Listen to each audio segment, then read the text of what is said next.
In today's video, I'm going to teach you how to trade cryptocurrency, specifically using Dogecoin, on your pocket option dashboard.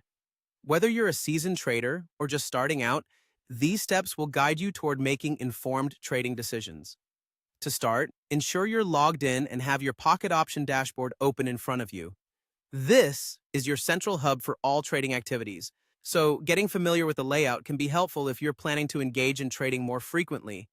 Now let's get into it. The first thing you want to do is direct your attention to the Currency tab. This tab is your gateway to selecting which asset or currency you want to focus your trading on today. Here, you'll find a wide range of options, but for the purpose of our exercise today, we're going to zero in on cryptocurrencies. As you scroll through the list, look for Dogecoin. It's quite popular and often presents interesting trading opportunities. Select Dogecoin as your asset to trade. Once you've selected your asset, the next step is to determine how much money you want to invest in this trade. You'll need to enter the trade amount, so take a moment to consider how much you're comfortable investing, always keeping your risk tolerance in mind. Remember, as with any trade, there's potential for both profit and loss. So choose an amount that you deem appropriate for your trading strategy and financial situation. With your asset and trade amount selected, it's time to set the trade time. The trade time indicates how long you predict the price rise or fall will occur.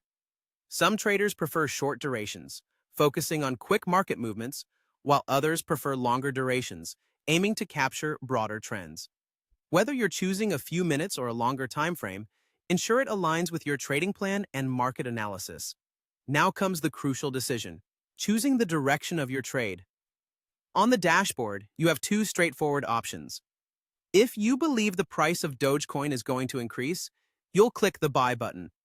Conversely, if your analysis and gut tell you the price will decrease, then clicking on Sell is the way to go.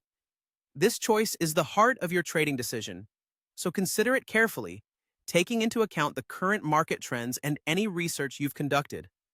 And that's it. These simple steps will help you execute a trade on the Pocket Option platform. As you continue trading, you'll get more comfortable with these decisions and develop your unique trading style. Remember to keep learning and stay updated on market news to make informed decisions. Happy trading, and until next time, keep practicing and honing your trading skills.